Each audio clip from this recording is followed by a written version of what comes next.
ಮಂಡ್ಯದಲ್ಲಿ ನಿಖಿಲ್ ಗೆಲ್ಲಿಸೋದಕ್ಕೆ ದಳಪತಿಗಳು ಸಖತ್ ಪ್ಲಾನ್ ಅನ್ನ ಮಾಡಿಕೊಂಡಿದ್ದಾರೆ. ಸುಮಲತಾ ಹೆಸರಿನ ಮೂವರಿಂದ ಪಕ್ಷೇತರರಾಗಿ ಸ್ಪರ್ಧೆ ಮಾಡಿಸೋದಕ್ಕೆ ಪ್ಲಾನ್ ಅನ್ನ ಮಾಡಿಕೊಂಡಿದ್ದು ಸುಮಲತಾ ಅಂಬರೀಷ್ಗೆ ಹೊಸ ತಲೆನೋವು ಈಗ ಶುರುವಾಗಿದೆ.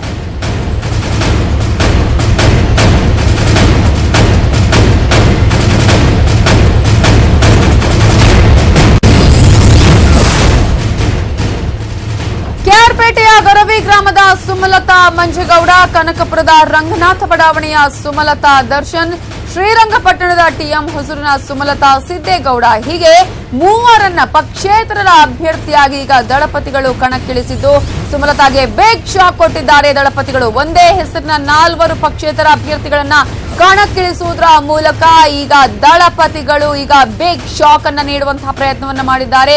ಒಂದ್ ಕಡೆ ಅಭ್ಯರ್ಥಿಗಳನ್ನ ಒಂದೇ ಹೆಸರಿನ ಅಭ್ಯರ್ಥಿಗಳನ್ನ ಕಣಕ್ಕಿಳಿಸುವುದರ ಮೂಲಕ ಮತದಾರರಲ್ಲಿ ಗೊಂದಲ ಮೂಡಿಸೋದಕ್ಕೆ ಸಖತ್ ಪ್ಲಾನ್ ಅನ್ನ ಕೂಡ ಮಾಡಿಕೊಳ್ಳಲಾಗಿದೆ.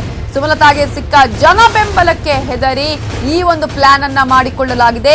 ವೋಟ್ ಚಿಲ್ ಮಾಡೋದಕ್ಕೆ ಮುಂದಾಗಿದ್ದಾರೆ ದಳಪತಿಗಳು. ಜೆಡಿಎಸ್ ಮುಖಂಡರ ಜೊತೆ ಬಂದು ಈ ಮೂವರು ಕೂಡ ನಾಮಪತ್ರವನ್ನ ಸಲ್ಲಿಕೆ ಮಾಡಿದ್ದಾರೆ. ಈ ಮೂಲಕ ಮತ್ತೊಂದು ಪ್ಲಾನ್ ಅನ್ನ ಮಾಡಿಕೊಂಡಿದ್ದು ಜನರಿಗೆ ಅಥವಾ ಮತದಾರರಿಗೆ ಗೊಂದಲವನ್ನ ಮೂಡಿಸುವ ಉದ್ದೇಶದಿಂದ ಈ ರೀತಿಯ ಪ್ಲಾನ್ ಅನ್ನ ಕೂಡ ಹಾಕಿಕೊಂಡಿದ್ದಾರೆ ದಳಪತಿಗಳು. ಈ ಮೂಲಕ ಸುಮಲತಾ ಅವರಿಗೆ ಯಾವ ರೀತಿಯಾಗಿ ತನ್ನ ಹೆಸರನ್ನ ಇಟ್ಕೊಂಡು ಇವತ್ತು ನಾಮಿನೇಷನ್ ಅನ್ನು ಮೊನ್ನೆ ಸಲ್ಲಿಸಿದ್ರು, ಅದೇ ಹೆಸರನ್ನ ಸುಮಲತಾ ಹೆಸರಿನಲ್ಲಿ ಇವತ್ತು 3 ಅಭ್ಯರ್ಥಿಗಳು ಪಕ್ಷೇತರರಾಗಿ ನಾಮಿನೇಷನ್ ಅನ್ನ ಫೈಲ್ ಮಾಡಿದ್ದಾರೆ.